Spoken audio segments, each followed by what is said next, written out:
Sa ngalan ng Ama at ng Anak at ng Espiritu Santo, Amen. sumainyo ang Panginoon. At sumainyo rin. Mga kapatid, habang pinagninilayan natin ang paglilingkod, ang misyon, sa linggong ito ay pinagdiriwang natin sa Pilipinas ang Prison Awareness Sunday o ang tinatawag na Linggo ng Kamalayan para sa mga kapatid nating nasa bilangguan. Ipagdasal natin sila, ipanalangin natin sila kasama ang kanilang mga mahal sa buhay. Sila ay ating mga kapatid na nasa kalagayan ng pagbabago. Sa Ebanghelyo, tayo ay pinapaalalahanan ni Jesus na ang pag-ibig ang pinakamahalaga sa ating buhay. Ito ang nangungunang kautusan at ito ang magbibigay ng kahulugan ng lalim sa ating buhay. Kaya mga kapatid, upang maging marapat tayong gumanap sa pagdiriwang na ito, aminin natin sa Diyos ang ating mga kasalanan at humingi tayo ng kapatawaran sa Kanya. Panginoon, kami nagkasala sa iyo. Panginoon, kaawaan mo kami. Kaya naman, Panginoon, ipakita mo na ang pag-ibig mong wagas. Kami ay lingapin at sa kahirapan ay iyong iligtas.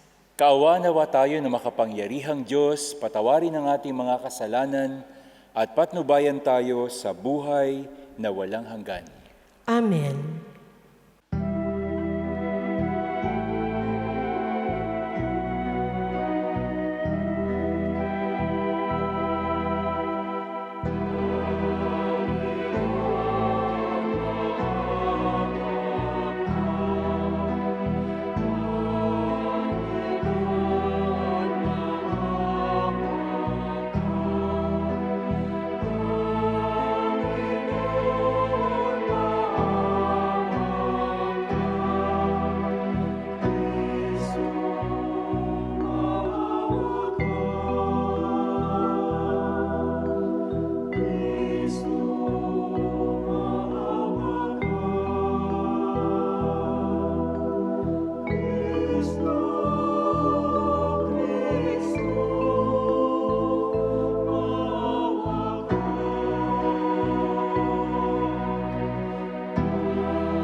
Papuri sa Diyos sa kaitaasan.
Manalangin tayo.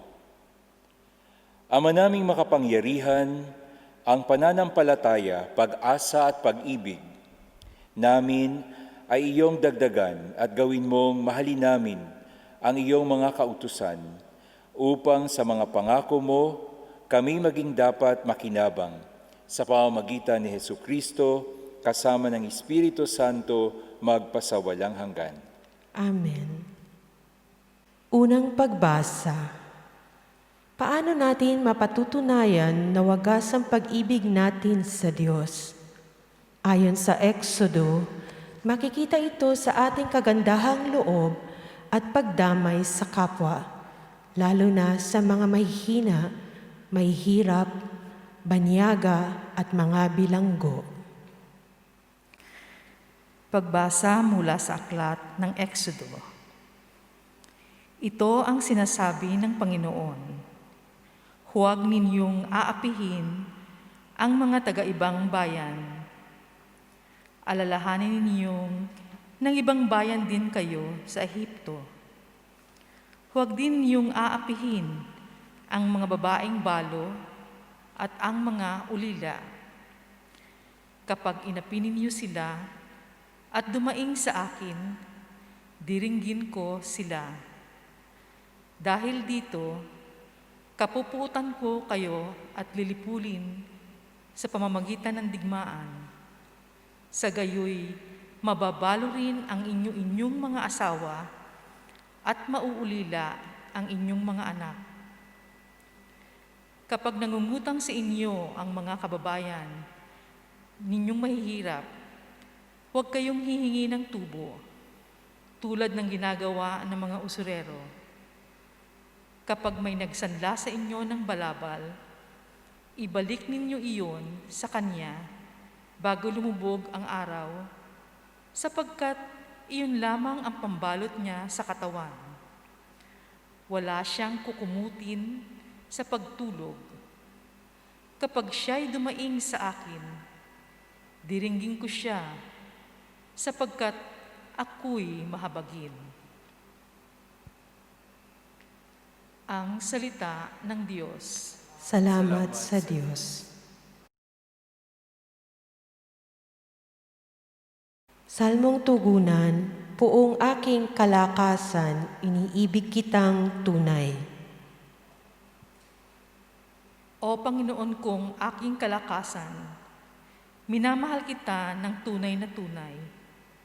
Panginooy, batong hindi matitibag, matibay kong muog at tagapagligtas. Puong aking kalakasan, iniibig kitang tunay. Diyos ko ang sa aki, siyang nag-iingat, tagapagtanggol ko at aking kalasag. Sa iyo, Panginoon, ako'y tumatawag. Sa mga kaaway ko'y iyong iligtas. Puong aking kalakasan, iniibig kitang tunay. Panginooy buhay, siya'y tagapagligtas. Matibay kong muog, purihin ng lahat. Sa piniling hari, dakilang tagumpay, ang kaloob ng Diyos sa kanyang hinirang. Puong aking kalakasan, iniibig kitang tunay. Ikalawang pagbasa, ang unang sulat ni San Pablo sa mga taga-Tesalonika. Ang pinakamatanda sa kanyang mga liham, taglay nito ang kagalakan ni Pablo nang malaman niyang nananatiling tapat ang mga Kristiyano sa Tesalonika. Pagbasa mula sa unang sulat ni Apostol San Pablo sa mga taga-Tesalonika. Mga kapatid, nakita ninyo kung paano kami namuhay sa inyong piling. Ito'y ginawa namin para sa inyong kabutihan. Tinularan ninyo kami at ang Panginoon. Tinanggap ninyo ang mabuting balita at dahil dito'y nagdanas kayo ng katakot-takot na hirap. Gayunman, taglay pa rin ninyo ang kagalakang kaloob ng Espiritu Santo. Kaya't naging huwaran kayo ng mga kapatid sa Macedonia at Akaya, sapagkat hindi lamang ang salita ng Panginoon ang lumaganap sa Macedonia at Akaya sa pamamagitan ninyo, pati ang balita tungkol sa inyong pananampalataya ay kumalat sa lahat ng dako. Ano pat hindi na kailangang magsalita pa kami tungkol dito. Sila na ang nagbabalita kung papaano ninyo kami tinanggap. Sila rin ang nagsasabing, tinalikdan na ninyo ang pagsamba sa mga Diyos-Diyosan upang maglingkod sa tunay at buhay na Diyos at maghintay sa Kanyang anak na si Jesus. Siya ang muling binuhay na magbabalik muli sa langit at magliligtas sa atin sa darating na puot ng Diyos. Ang salita ng Diyos. Salamat sa Diyos.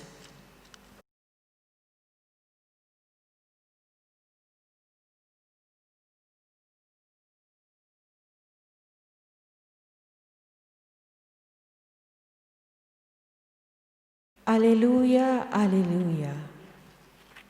Ang sa akin nagmamahal, tutupad sa aking aral. Ama't ako'y mananahan. Aleluya, aleluya.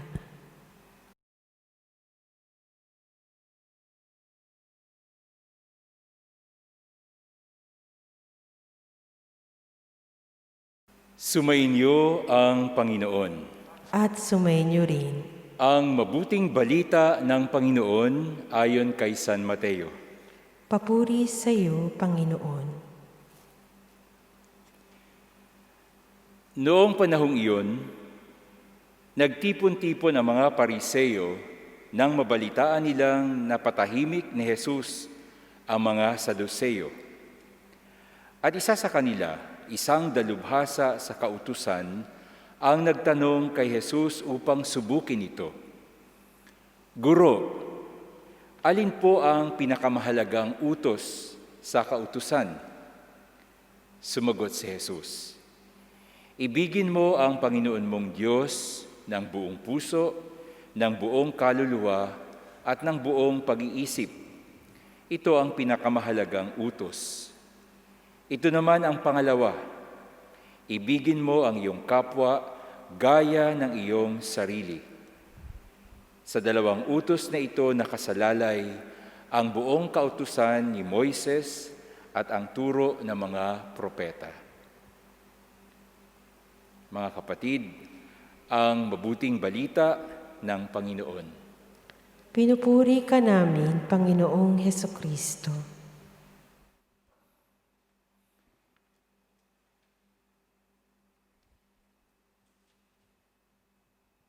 Kapayapaan sa bawat isa. Alam nyo, may nagtanong sa akin, sabi, Father, ano kaya ang magiging Pasko natin? Sigurado pong ibang-iba ngayon dahil sa COVID pandemic na ito. Ito ay isa lamang sa mga maraming tanong, maraming mga mini-message sa akin. At alam niyo, naisip ko na posible nga na ibang-iba ang Paskong ito dahil sa nangyayaring karanasan natin. I think because of the hard and easy we are experiencing now, uneasy times, parang nawala yung excitement sa darating o sa pagdating ng Pasko. Pero alam niyo, nung isang araw, habang ako'y nagtitingin ng mga pictures, nakita ko yung lumang larawan na matagal na ito larawan ng little wooden carvings of baby Jesus. Maliit na maliit siya na sa mahabang panahon, pag Christmas, inilalagay ko doon sa aking office table. Tapos lalagyan ko ng konting crib, maliit na crib. At habang tinitingnan ko yung picture, I began to smile. And I felt a bit of Christmas spirit entered my heart. Sabi ko, October pa lang, parang may nararamdaman akong iba. You know, it was a simple little image that sparked that joy in me. Why? I think because the truth is, Christmas simply means Jesus who is love.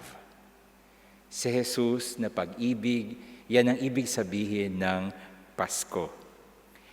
Today, the gospel touches us very deeply through a very simple truth. One we think we already know in our hearts. At ano yon? Love. Pag-ibig. Ito, isang dalubhasa sa kautusan ang nagtanong kay Jesus tungkol sa pinakamahalagang utos.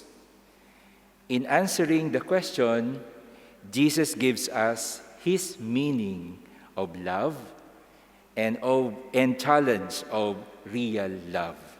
So balikan natin yung sagot ni Jesus.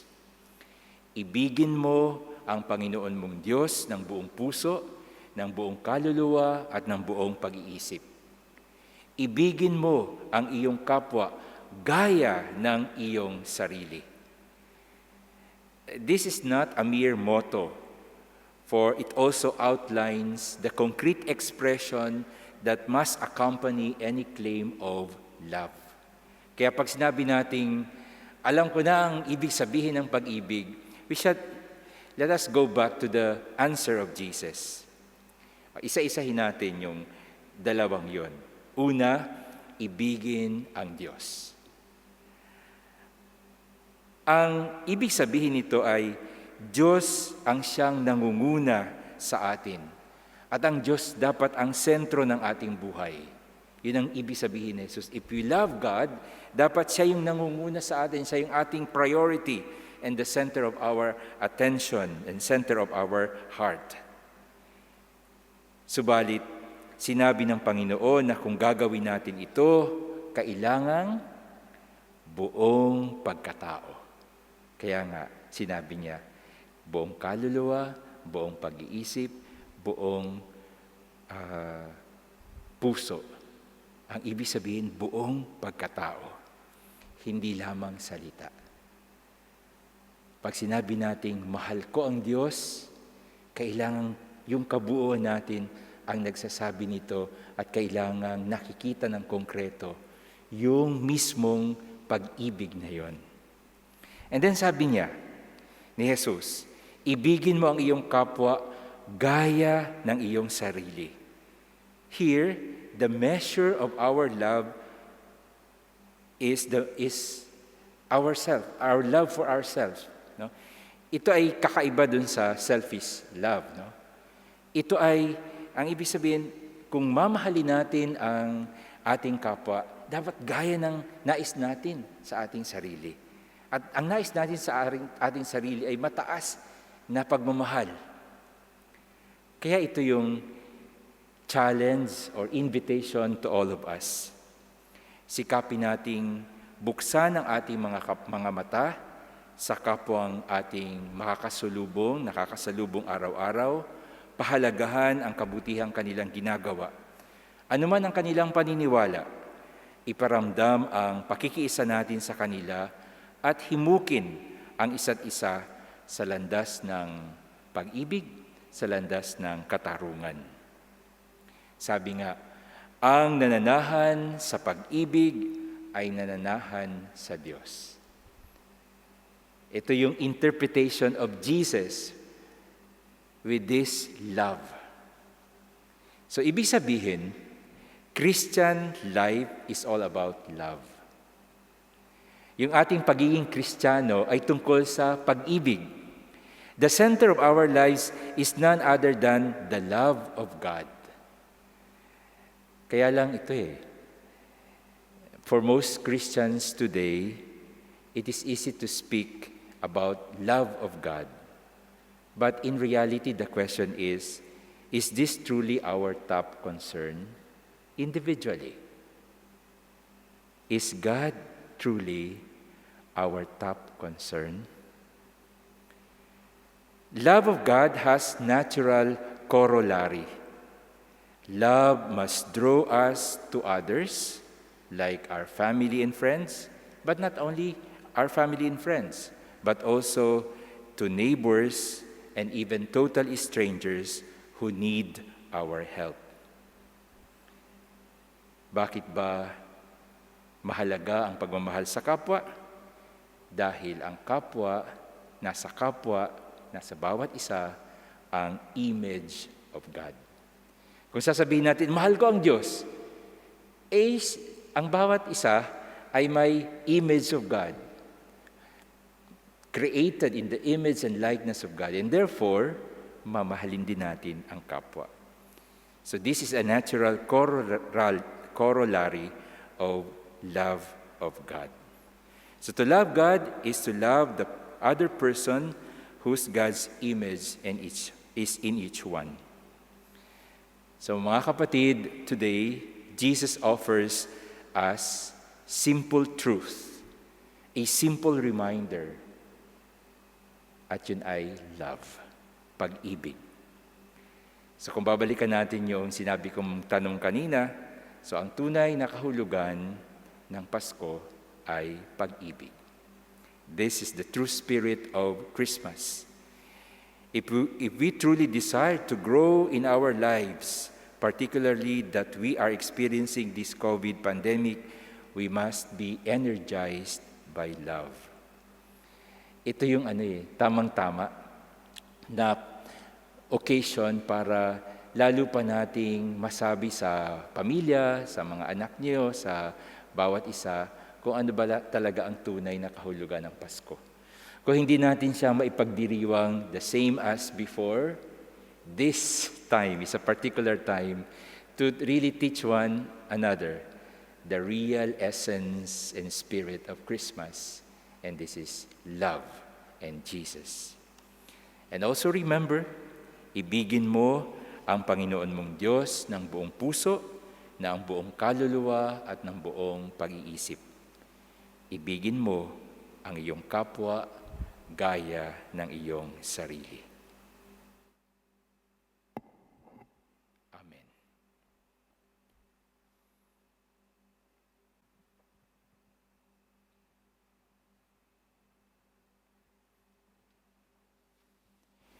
Ipahayag natin ang ating pananampalataya.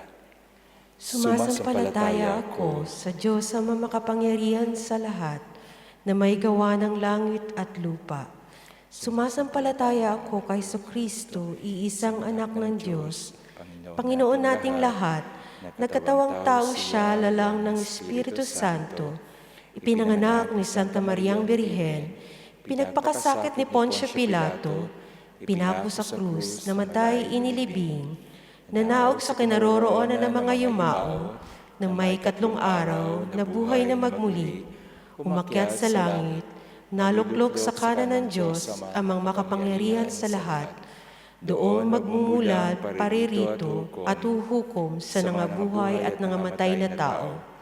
Sumasampalataya naman ako sa Diyos Espiritu Santo, sa banal na simbahang Katolika, sa kasamahan ng mga banal, sa kapatawaran ng mga kasalanan, at sa pagkabuhay na muli ng nangamatay na tao, at sa buhay na walang hanggan.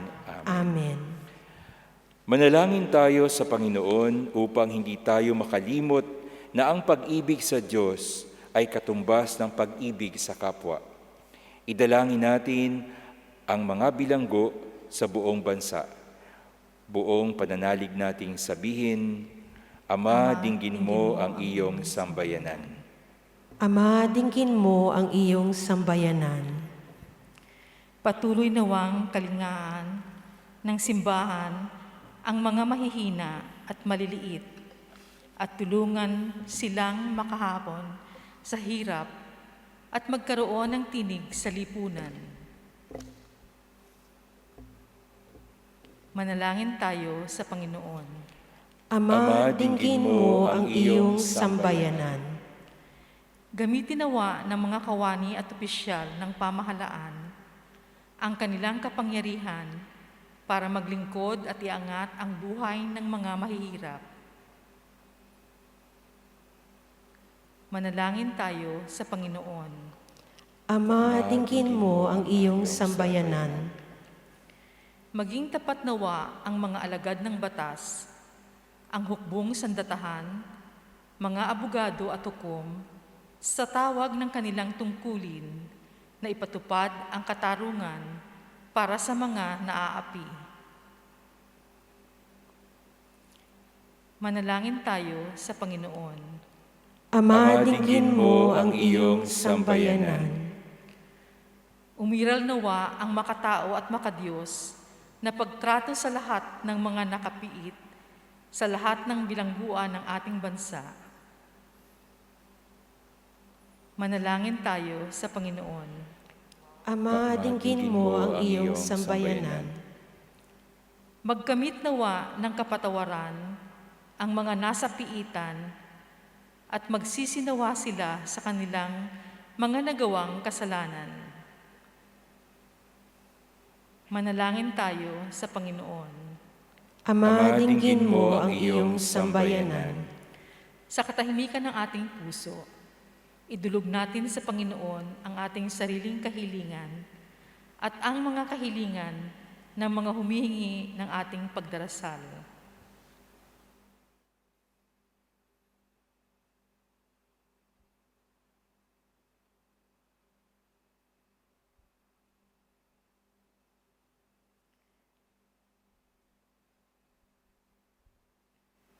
Manalangin tayo sa Panginoon. Ama, dinggin mo ang iyong sambayanan. Mapagmahal naming Ama, sa tulong ng iyong Espiritu, maisabuhay nawa namin ang aming pananampalataya at papurihan ka ng walang maliw, ngayon at magpasawalang hanggan. Amen.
Manalangin kayo mga kapatid upang paghain natin ay kalugdan ng Diyos amang makapangyarihan. Tanggapin nawa ng Panginoon itong paghahain sa iyong mga kamay sa kapurihan niya at karangalan sa ating kapakinabangan at sa buong sambayan niyang banal. Ama naming lumikha, tunghayan mo ang mga alay na aming inihahain sa iyong kadakilaan upang ang paglingkod na aming ginagampanan ay humantong sa iyong lalong ikadarangal sa pamamagitan ni Hesukristo kasama ng Espiritu Santo magpasawalang hanggan. Amen. Sumainyo ang Panginoon. At sumainyo rin. Itaas sa Diyos ang inyong puso at diwa. Itinaas na namin sa Panginoon. Pasalamatan natin ang Panginoong ating Diyos. Marapat na siya ay pasalamatan. Ama naming makapangyarihan, tunay ngang marapat na ikaw ay aming pasalamatan sa pamamagitan ni Hesukristo na aming Panginoon. Lubhang nababag ang kanyang loob sa pagkakamali ng tao sa sansinukob, kaya't minabuti niyang siya'y ipinganak ng birheng bukod mong pinagpala sa babaing lahat. Sa labi ng imbing kamatayan, kami ay inagaw ng namatay mong anak. Sa pagkabuhay niya, kami kanyang binuhay upang kaugnayan namin sa iyo'y huwag magwakas. Kaya kaisa ng mga anghel na nagsisiawit ng papuri sa iyo nang walang humpay sa kalangitan, kami nagbubunyi sa iyong kadakilaan.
Ama naming banal, ikaw ang bukal ng tanang kabanalan.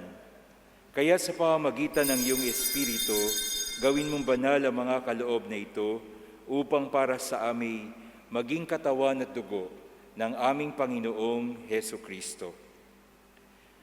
Bago niya pinagtiisang kusang loob na maging handog, hinawakan niya ang tinapay, pinasalamatan kaniya, pinaghati-hati niya iyon, iniabot sa kanyang mga alagad at sinabi, "Tanggapin ninyong lahat ito at kanin. Ito ang aking katawan na ihahandog para sa inyo."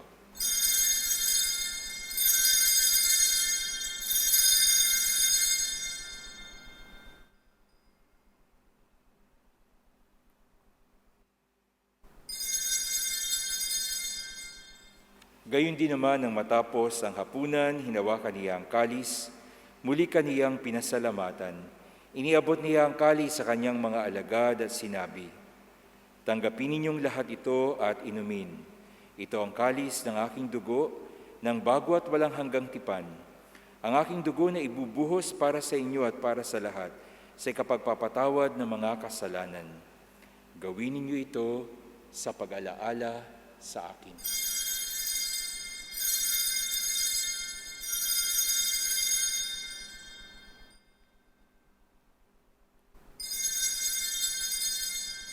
Ipagbunyi natin ang misteryo ng pananampalataya.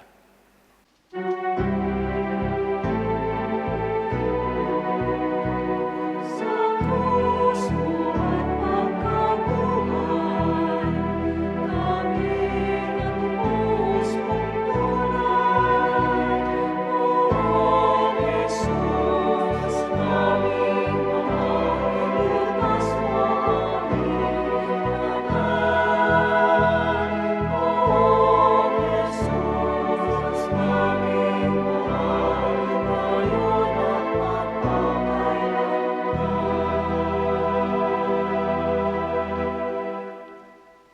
Ama, ginagawa namin ngayon ang pag-alaala sa pagkamatay at muling pagkabuhay ng iyong anak. Kaya't iniaalay namin sa iyo ang tinapay na nagbibigay buhay at ang kalis na nagkakaloob ng kaligtasan. Kami nagpapasalamat dahil kami yung minarapat na tumayo sa harap mo para maglingkod sa iyo. Isinasamo namin kaming magsasalo-salo sa katawan at dugo ni Kristo ay mabuklod sa pagkakaisa sa pamamagitan ng Espiritu Santo. Ama, lingapin mo ang iyong simbahang laganap sa buong daigdig. Puspusin mo kami sa pag-ibig. Kaysa ni Francisco na aming Papa at ni William na aming Obispo at ng Tanang Kaparian. Alalahanin mo rin ang mga kapatid naming nahimlay na may pag-asang sila muling mabubuhay, gayon din ang lahat ng mga pumanaw. Kaawaan mo sila at patuloyin sa iyong kaliwanagan. Kaawaan mo at pagindapatin kaming lahat na makasalo sa iyong buhay na walang wakas. Kaisa ng mahal na Birheng Maria na Ina ng Diyos, kaisa ng mga apostol at ng lahat ng mga banal na namuhay dito sa daigdig ng kalugod-lugod sa iyo, may pagdiwang nawa namin ang pagpupuri sa ikararangal mo sa pamamagitan ng iyong anak na aming Panginoong Hesukristo. Sa pamamagitan ni Kristo, kasama niya at sa Kanya, ang lahat ng parangal at papuri ay sa iyo, Diyos amang makapangyarihan, kasama ng Espiritu Santo, magpasawalang hanggan. Amen.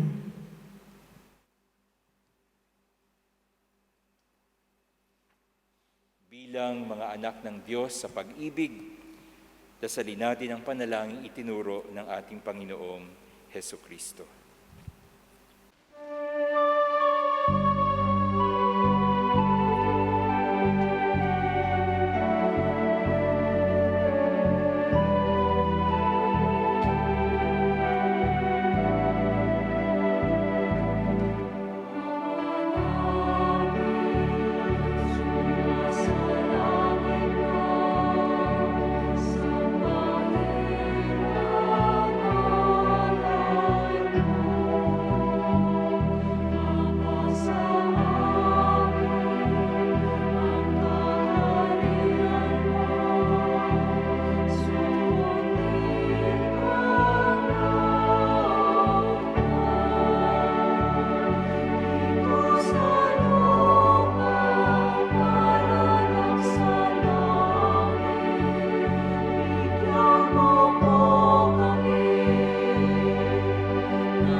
Hinihiling namin kamiyadya sa lahat ng masama, pagkalooban ng kapayapaan araw-araw, iligtas sa kasalanan at ilayo sa lahat ng kapahamakan, samantalang aming pinananabikan ang dakilang araw ng pagpapahayag ng tagapagligtas naming si Hesukristo.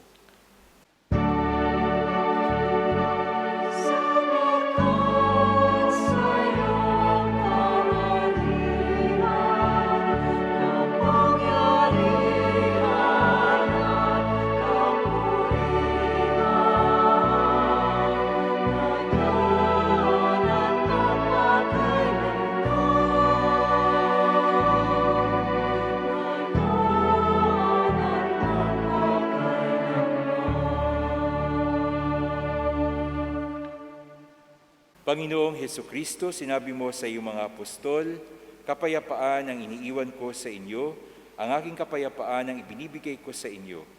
Tunghayan mo ang aming pananampalataya at huwag ang aming mga pagkakasala. Pagkalooban mo kami ng kapayapaan at pagkakaisa ayon sa iyong kalooban, kasama ng Espiritu Santo, magpasawalang hanggan. Amen. Ang kapayapaan ng Panginoon ay laging sumainyo. At sumainyo rin. Ngayon, batiin natin ang bawat isa ng kapayapaang nagmumula kay Kristo. Kapayapaan po.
Ito ang kordero ng Diyos. Ito ang nag-aalis ng mga kasalanan ng sanlibutan. Mapalad ang mga inangyayahan sa kanyang piging. Panginoon, hindi ako karapat-dapat na magpatuloy sa iyo, ngunit sa isang salita mo lamang ay gagaling na ako.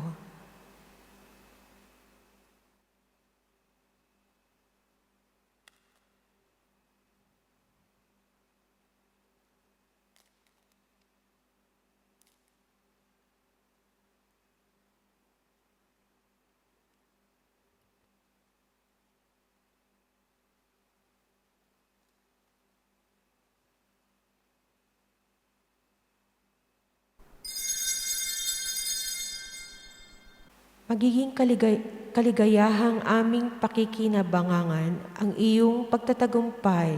Panginoon, ang iyong ngalan ay aming pupurihan.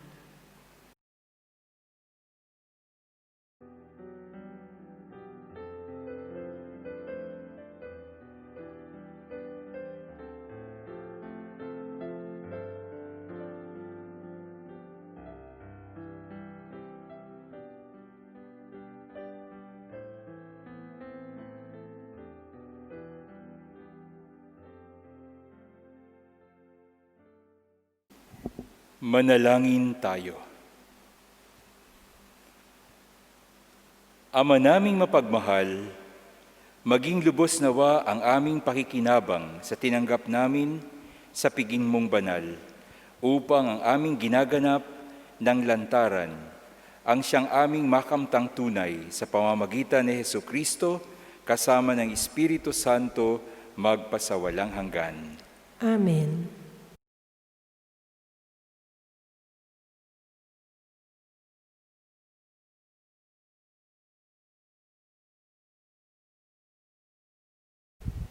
Nais ko pong sabihin sa lahat, lalong-lalo na ang mga nasa kanya-kanyang tahanan ngayon, na magsisimula na rin po ang ating Tagalog Mass with the congregation.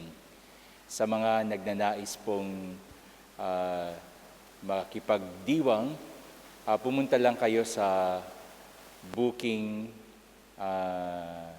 apps or website. Kasama po doon yung mga English masses at doon po kayo mag-book ng for Tagalog Mass this November and then later on in December.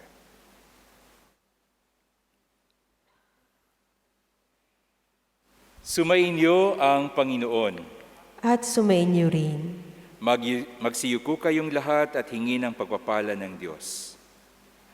Ama naming mapagpala, ipadamo mong ikaw ang kapiling ng mga bumubuo ng iyong bayan. Ipagkaloob mo sa amin araw-araw ang aming mga kailangan upang kami ay sumapit sa buhay para sa aming iyong inilaan. Sa pamamagitan ni Hesukristo, kasama ng Espiritu Santo, magpasawalang hanggan. Amen. At pagpalain kayong lahat ng mapagmahal na Diyos Ama at Anak at Espiritu Santo. Amen. Tapos na ang misa, taglayin ninyo ang pag-ibig ng Diyos na ibinabahagi sa ating kapwa. Salamat sa Diyos.